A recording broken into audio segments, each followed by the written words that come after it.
Okay, so today we got another Fleer 1991 box opening that we're going to do. I recently picked this up off of eBay, and as you can see, it is the kind of companion box to the regular Fleer 1991. I'm not sure why at this point they had decided to put out two different boxes, but yeah, here we go. So the chase cards in this set are primarily going to be around the Ultra Gold, which are randomly inserted into packs. And at a PSA 10, they range anywhere from $50 to about $120, with, I believe, the Bo Jackson probably going for the highest amount. Otherwise, they're worth somewhere between a dollar to maybe $2.75 raw.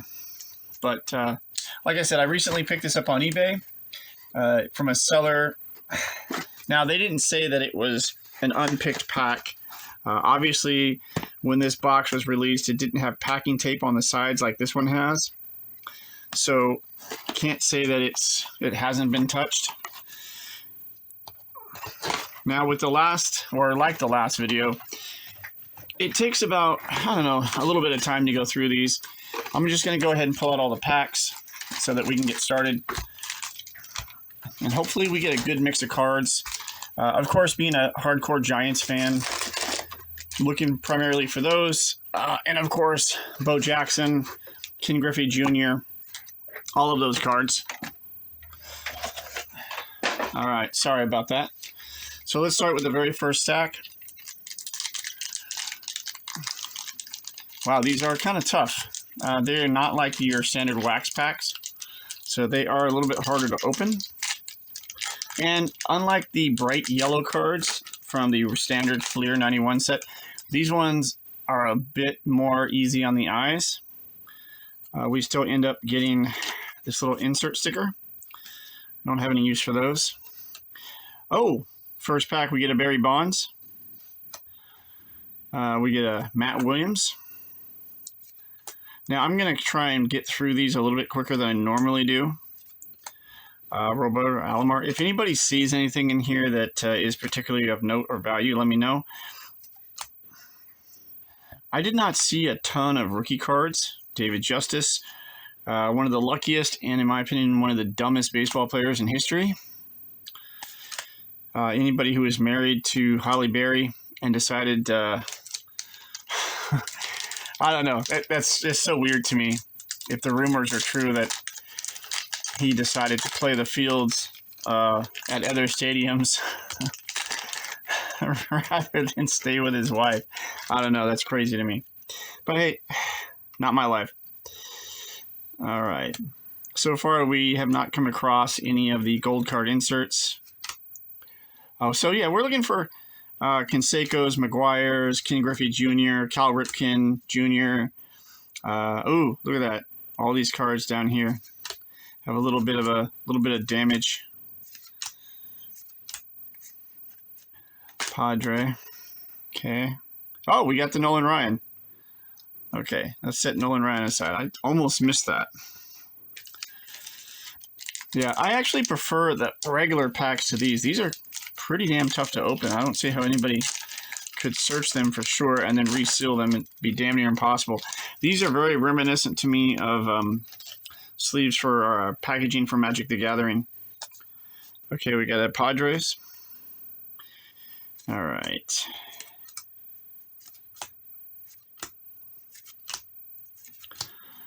I'm going to go through these pretty quick. John Crook.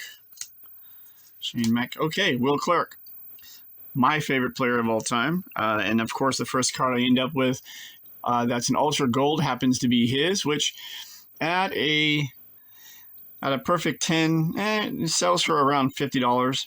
So for most people, they probably wouldn't get it graded. For me, if this passes my scrutiny later on, when I'm thinking about shipping cards off to get graded, it might make the cut. All right, any events like... But it's cool that the very first one that I got for an Ultra Gold card was Will Clark. Now, why is Will Clark my favorite player? Well, one, I really enjoyed watching him play ball. He was always entertaining. He always struck me as kind of like an old school baseball player, even back in the 1980s. And I just, I loved his dedication to the sport, for sure. And he, I don't know, he took a moral stance against PEDs, that's for sure. Greg Jeffries, good card. Martinez. All right, Dickie Thorne. Martinez. Ken Griffey Jr. Okay, one of the cards I was definitely looking for. Looks really, really nice. That's a great shot, too. It's a really, really good action shot. So we'll set him aside. Dave Stewart. Yankees catcher. So for those of you like me that were in your teenage years in the 1980s, baseball was a really, I don't know, it carried a lot of weight. It just, pre-internet, it wasn't, it was kind of hard to watch a lot of games. I mean, sure, you might have had cable, but they only broadcast so many of the games, and living fairly close, Terry Kennedy, living fairly close to San Francisco to go see the Giants was still an undertaking because it was pretty expensive. Not by today's standards, but when you think about how much money you made, how expensive it was to own a car and pay for your own insurance, and then another Giant, and then go down to Candlestick for the day with a couple of buddies, you ended up spending quite a bit of money. Nothing like now, but I mean, you could probably say it would be laughable to go and buy good tickets and have a couple of beers and stadium dogs to go down and watch those games. Of course, hindsight being 2020, I'd do it in a heartbeat now. But yeah, the A's and the Giants, if you're from Northern California, you're typically going to be a fan of either one of those teams, most likely. And we don't speak about the Dodgers. At least most of us didn't. Players, sure. Teams, not so much. All right. This was also a great era for watching your favorite players. Such a great time. Because most of those guys were all in their prime. Some of them were aging out of the game and slowly, moving on to either becoming coaches or managers or broadcasters. But, there was a big turning over of the stars from the 70s to the 80s. But then you had players like Nolan Ryan that just kept getting... I mean, he just stuck with the game for so long. He's such an amazing pitcher. He's really one of a kind. Vince Coleman, great player. John Burkett, another Giant. Willie McGee. Guy was surprisingly a really good player. It's almost to the point where anytime he went up to the plate, you never knew exactly what he was going to do, like how important of a clutch hit he would get. Not to say that Willie McGee was ever an underestimated player. I just think that he had great moments where he shined. Don Mattingly, the dawn of baseball. Put him over here. Brian Harper. Robin Yount. So far, we've only gotten, Walt-wise? David Cohn. We've only really gotten one. Now, what are these?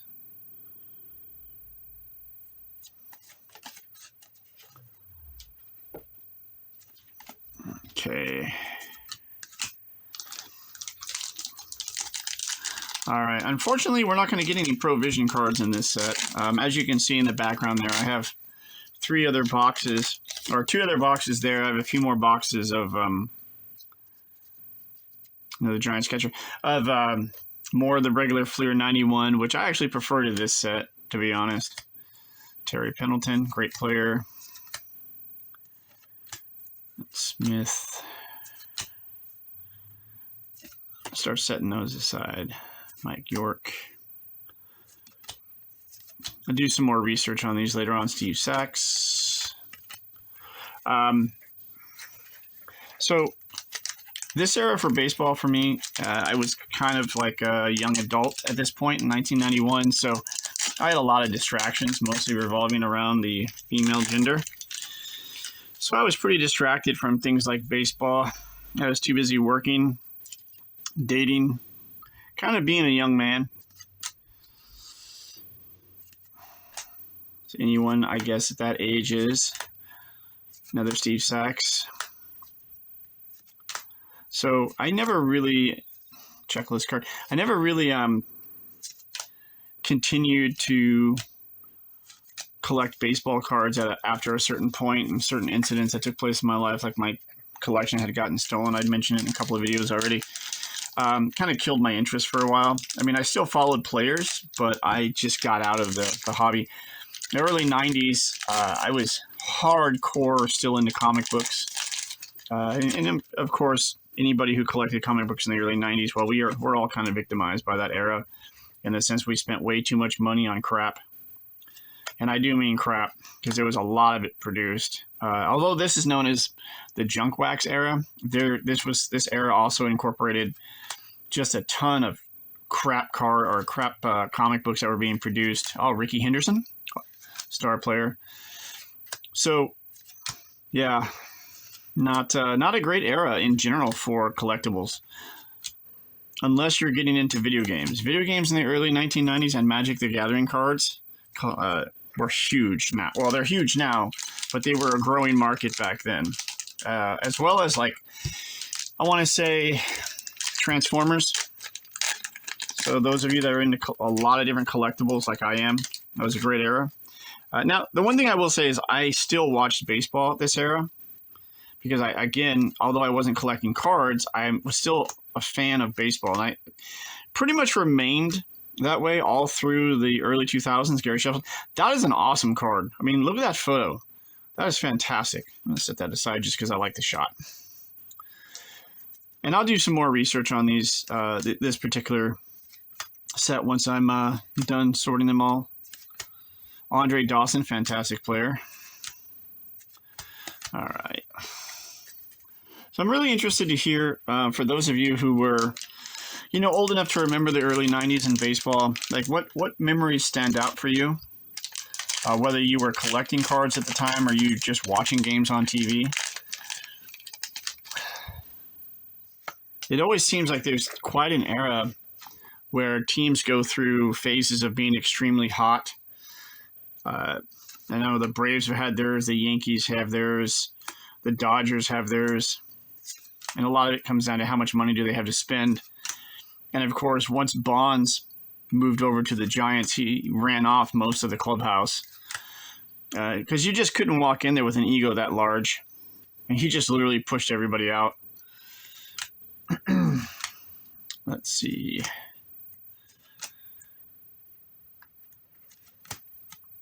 Again, I'm not seeing a ton of players in here that I recognize.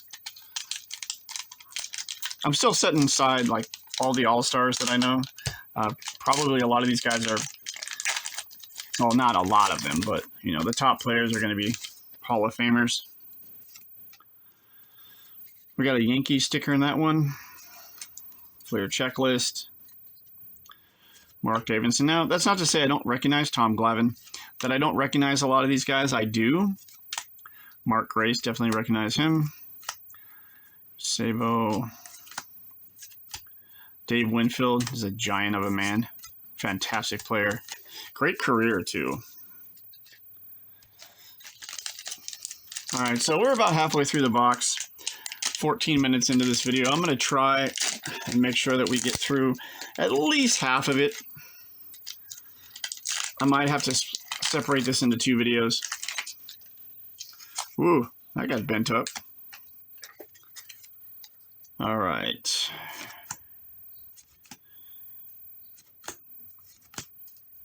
Another great shot. That is a great picture. Guy had some vertical leap. Ryan Sandberg. Oh, okay. So we got our, second one? Third one? Doug Drabeck.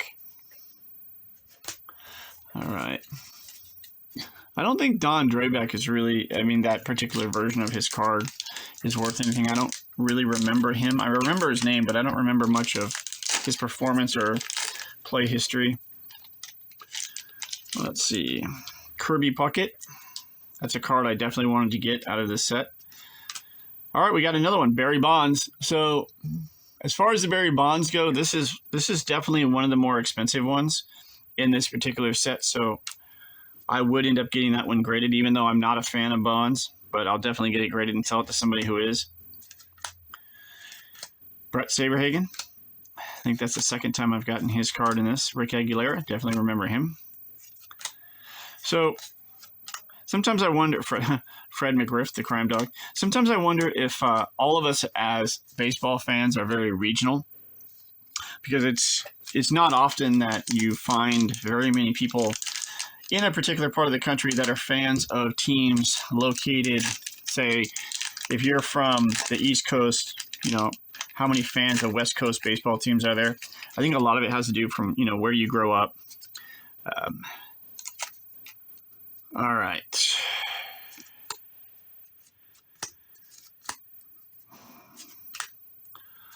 Dow, John Kruk. Okay, I know I got another one of those. Shane Mack. Okay, Will Clark. All right, so I don't know how ironic it is that Will Clark is my favorite player, and I've gotten 2 of his cards literally within the first half, which, hey, I'm not complaining. Pedro Guerrero, great player. Howard Johnson. And I got the Barry Bonds one.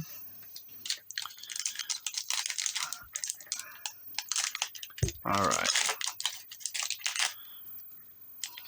Got a miss. All right, so Bobby Bonilla, good player, great player. Roger McDowell. I don't think I've seen a Tony Gwynn. You know, I don't remember. Oh, there's McGuire. I don't remember when he retired from baseball. I mean, I know by now every single player that we're looking at has obviously been retired. Some of them, unfortunately, have passed away. But that is life. We never know how much time we're going to be given. So, especially in professional sports, like careers are short enough as it is. Very, very rarely do you see somebody with a 15 or 20-year career in any sport. Johnson, Tony Pena, I remember him. It's kind of strange going through these cards. It's very nostalgic. Another Sammy Sosa. Sandy Alomar Jr., Derek May, Craig Worthington, Eric Davis. Just simply because of the fact that, you know, I remember a lot of these players, even if I don't remember the teams they played on or how outstanding of a player they might have been. It still brings back memories. Makes me want to watch, go on YouTube and watch some old games. Either it's World Series or playoff games, or even watching old recaps. Dale Murphy. I was surprised to learn that he's not. I don't think he's in the Hall of Fame. Plunk, Dan Glavine. Looks like a lot of these particular cards have a little bit of damage on the bottom left corner. Lou Whitaker, fantastic player.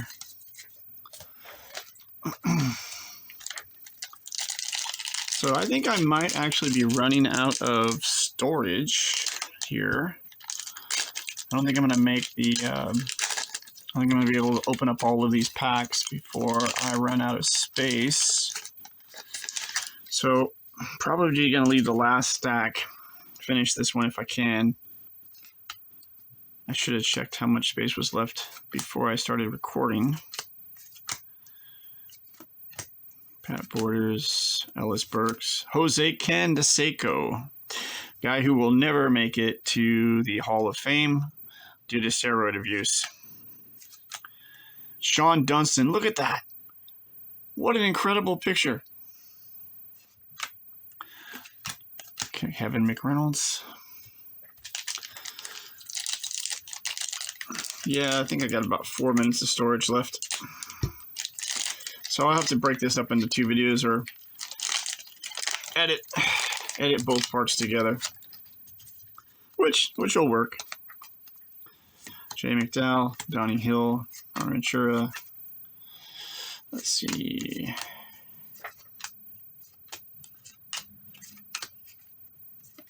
Kirby Puckett.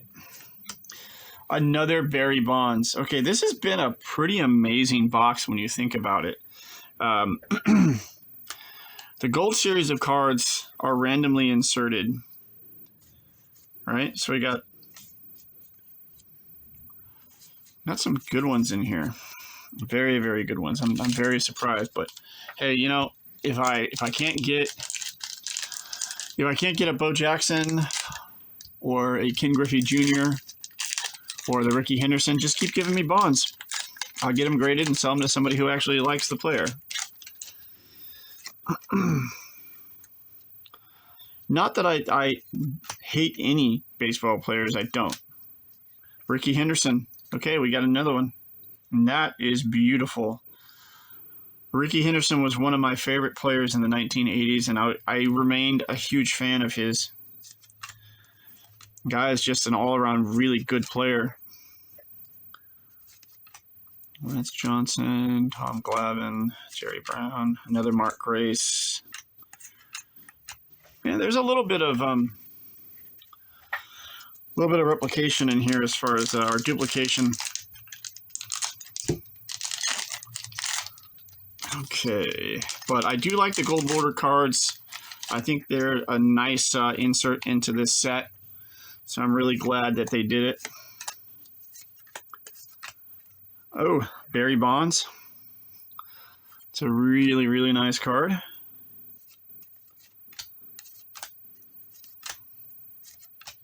Another Andre Dawson. Okay. So I think this is where we're going to bring the first part of this video to an end, as I'm currently running out of space, so I need to clean up my memory on this, and then I'll finish it up. All right. Thank you for watching part one. I hope you enjoyed it. And again, got some outstanding cards.